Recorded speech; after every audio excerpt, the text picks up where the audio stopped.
বাংলাদেশের কাছে লজ্জাজনকভাবে ওয়ানডে ক্রিকেটের সিরিজ হারলো অস্ট্রেলিয়া, দ্য মাইটি অস্ট্রেলিয়া। যারা ওয়ানডে ক্রিকেটের রাজা, তারা বাংলাদেশের কাছে ইতিহাসের প্রথমবার সিরিজ হেরে গেল। এটা লজ্জাজনক হার তাদের কাছে। আর বাংলাদেশের কাছে সুযোগ ছিল বাংলা ওয়াশ করার, হোয়াইট ওয়াশ করার। অস্ট্রেলিয়ার কানের পাশ দিয়ে হার চলে গেল। এই ম্যাচ বাংলাদেশ জিততে পারতো, জেতার সুযোগ ছিল, কিন্তু হলো না। কুপার কনলি অস্ট্রেলিয়ার একমাত্র ব্যাটসম্যান, যে 149 রান করেছে একাই, ওপেনিং করতে নেমে শেষে আউট হয়েছে। আর 2 ওভার আগে আউট হতো কুপার কনলি, তাহলে অস্ট্রেলিয়াকে এই ম্যাচ কেউ জেতাতে পারতো না। বিষয় হলো যে বাংলাদেশ প্রথমে ব্যাটিং করে 275 রান করে 5 উইকেটে। ব্যাটিং মিরপুরে একেবারে খারাপ হয়নি। 275 রান একেবারে খারাপ রান না, তবে রান আরো হতে পারতো। আজকে বাংলাদেশের ক্যাপ্টেন নাজমুল হোসেন শান্ত রান করেছে 50 বলে 24। ওই যে 26 বল খেয়েছে শান্ত, এই 26 বলে যদি আরো 10 থেকে 15 রান হতো। শেষে শেখ মেহেদী হাসান, যাকে সুযোগ দেওয়া হয়েছে মেহেদী হাসান মিরাজের জায়গায়, সে 3 রান করেছে 9 বলে।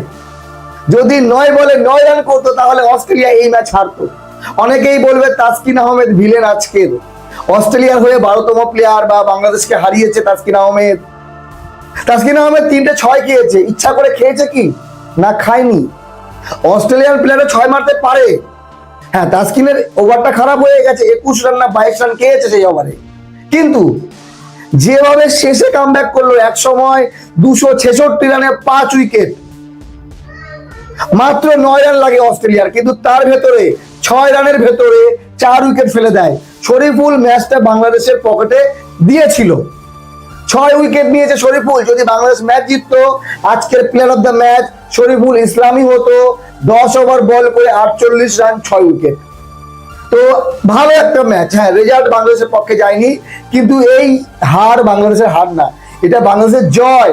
অস্ট্রেলিয়ার মতো দলকে এভাবে নাকানি চুবানি খাইয়ে দিল। অস্ট্রেলিয়ারা হয়তো কল্পনা করেনি যে আমাদের এই দুরবস্থা হবে।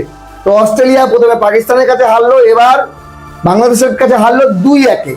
অস্ট্রেলিয়া টি20 সিরিজ শুরু করবে 17 তারিখ বাংলাদেশের সঙ্গে চট্টগ্রামে। সেদিনও বাংলাদেশের জয়ের সম্ভাবনা বেশি। তবে টি20 ক্রিকেট শর্ট ফরম্যাট, অস্ট্রেলিয়ার মারকুটে ব্যাটসম্যান বেশি আছে। বাংলাদেশি বোলারের উপর নির্ভর করলে চলবে না, তাদের ব্যাটসম্যানদের ভালো কিছু করতে হবে। আজকে ভালো ব্যাটিং করেছে তহিদ হৃদয়, 83 রান 88 বলে, সঙ্গে লিটন কুমার দাস 58 রান 78 বলে। সম্ভবত লিটন কুমার দাসের এটাই হচ্ছে প্রথম 50 রান হাফ সেঞ্চুরি মিরপুরে। অস্ট্রেলিয়ার বিরুদ্ধে প্রথম হাফ সেঞ্চুরি লিটন কুমার দাসের।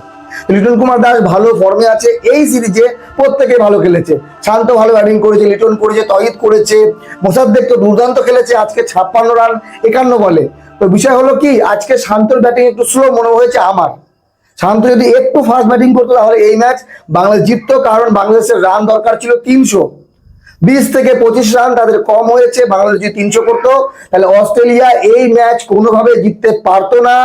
কুপার কনলির জন্য জোরে একটা হাততালি। অস্ট্রেলিয়ার মান সম্মান একাই রক্ষা করেছে।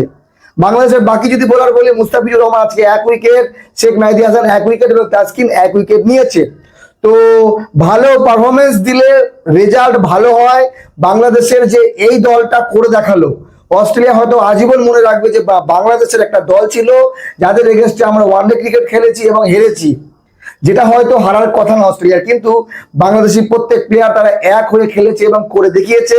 বাংলাদেশের এই জয় প্রত্যেক প্লেয়ারের, তারা প্রত্যেকে নিজের জায়গায় ভালো করেছে। আজকের দিনটা হয়তো বাংলাদেশের সঙ্গে ছিল না, বা তাসকিনের হয়তো দিন ছিল না, 3টে 6 খেয়েছে, কিন্তু রানও কোথাও না কোথাও একটু কম হয়েছে। যেই লেভেলের ভালো ব্যাটিং হয়েছে, সেই জায়গায় শান্ত যদি আরো 10-15 করতো, বা শেখ মেহেদী হাসানের জায়গায় অন্য কোনো ব্যাটসম্যান ফিনিশ করতে পারতো, তাহলে হয়তো বাংলাদেশ জিততে পারতো। তারপরেও অল দ্য বেস্ট বাংলাদেশ। মিরপুরে বাংলাদেশ বাঘ। বাংলাদেশকে হারানো শুধু কষ্টকর না, প্রায় অসম্ভব। সে হতে পারে অস্ট্রেলিয়ান দল, সেটা প্রমাণ করলো বাংলাদেশের জাতীয় ক্রিকেট দল।